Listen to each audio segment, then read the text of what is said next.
একই ধান সরকারি খাতায় বারবার বিক্রির অভিযোগ তুলেছেন হাসনাবাদের চাষিরা। সেজন্য সবটাই যে নোংরা খেলা হিসেবে চলছে এখানে, সেটা বুঝতে পারছেন ওই অঞ্চলের বাসিন্দারাও।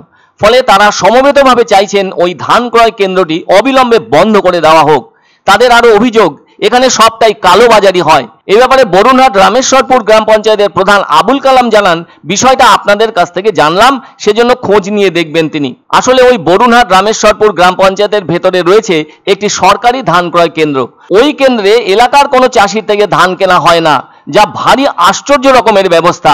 কার বুদ্ধিতে বা কাদের যোগ সাজসে এ ধরনের সিদ্ধান্ত কার্যকর হয়েছে তা আড়ালেই থেকে গেছে। যেটা ঘটেছে তা হলো, অন্য কোনো জায়গা থেকে ধান এনে এখানে রেখে সরকারি আধিকারিকরা তার ছবি তুলে নিচ্ছেন। পরে সেই ধান আবার গাড়িতে বোঝাই করে ওখান থেকে আরো 5 কিলোমিটার দূরে নিয়ে গিয়ে খালি করা হচ্ছে। আবার সেই ধান ওই জায়গা থেকে গাড়িতে বোঝাই করে নিয়ে এসে বরুণহাট রামেশ্বরপুর গ্রাম পঞ্চায়েতের যে সরকারি ধান ক্রয় কেন্দ্র আছে সেখানে বিক্রি করা হচ্ছে। আর এমন কালোবাজারির ঘটনার সাথে জড়িয়ে আছে সরকারি আধিকারিকেরা, নিচুতলা থেকে উপরতলা পর্যন্ত সবাই, বলে অভিযোগ ওই এলাকার বাসিন্দাদের।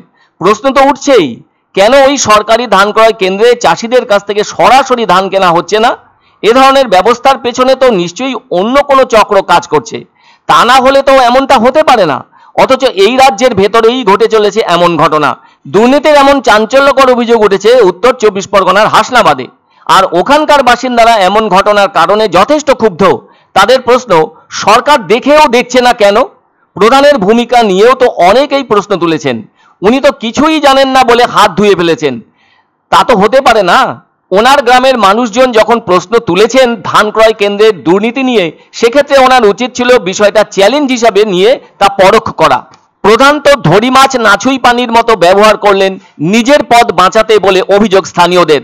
আর কৃষকরা তো সরকারের পক্ষ থেকে ধার্য করা দাম, সেই দামেই বিক্রি করে থাকেন নিজেদের জমির উৎপাদিত ধান। 2024 সালে কুইন্টাল প্রতি ধানের দাম রাখা হয়েছিল 2320 টাকা।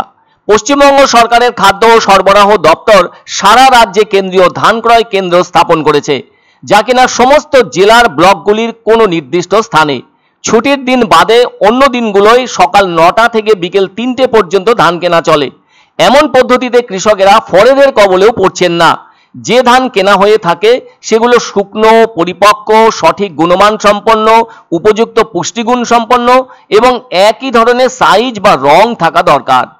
কোনো ধরনের ছত্রাক বা সে জাতীয় কোনো সংক্রমণ যাতে না থাকে সেটাও দেখা দরকার হয়। সবই তো ভালো, কিন্তু উত্তর 24 পরগনার হাসনাবাদের ভেতরে যে ধান ক্রয় কেন্দ্রটি রয়েছে সেখানে কেন কৃষকেরা ধান বিক্রি করতে পারছেন না, সেই প্রশ্নটি বড় হয়ে দেখা দিয়েছে।